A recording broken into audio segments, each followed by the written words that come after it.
இன்று இயேசு தன் பணிவாழ்வின் இறுதி கட்டத்தில் சீடர்களோடு பந்தியம் வந்து பாஸ்கா விழாவை கொண்டாடி மகிழ்ந்ததை நினைவுகூர திரு அவையானது நம்மை ஆண்டவரின் இறுதியிலாகவும் திருப்பலிக்கு அழைக்கிறது. இயேசு சீடரில் மதிப்புரியவராக இருந்தும் அடிமை பணியாற்றிய காலடி கழுவும் செயலை செய்தார். ஒருவர் ஒருவருக்கு பணி செய்ய வேண்டும் என்று பணி செய்வதே சீடரின் அடையாளம் என்று கூறுகிறார். அடுத்து இயேசு தம் சீடருக்கு வாழ்வுதல் உணவாக மாறுகிறார்.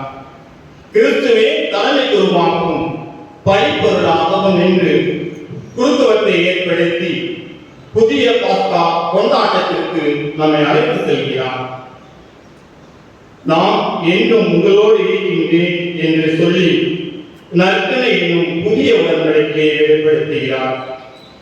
நற்கனை கொண்டாட்டத்தை நிகழ்த்தும் பொறுப்பையும் மக்களுக்கு கடமை செய்தி அறிவித்து அவர்களுக்கு பணி செய்யும் பொறுப்பையும் குருக்களிடம் ஒப்படைத்து குருத்துவத்தை ஏற்படுத்தினார்.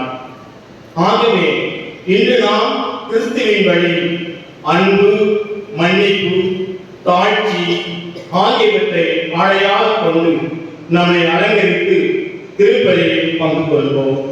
பிறருக்கு பணி செய்வதே நமது வாழ்வின் நோக்கமாக இருக்க இறைவனிடம் மன்றாடுவோம். இன்றைய வழிபாடானது 4 பகுதிகளாக கொண்டுள்ளது.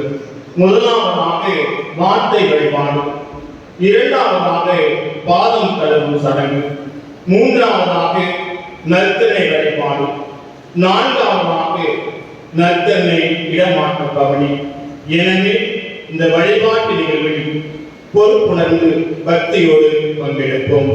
எழுந்து நிற்போம்.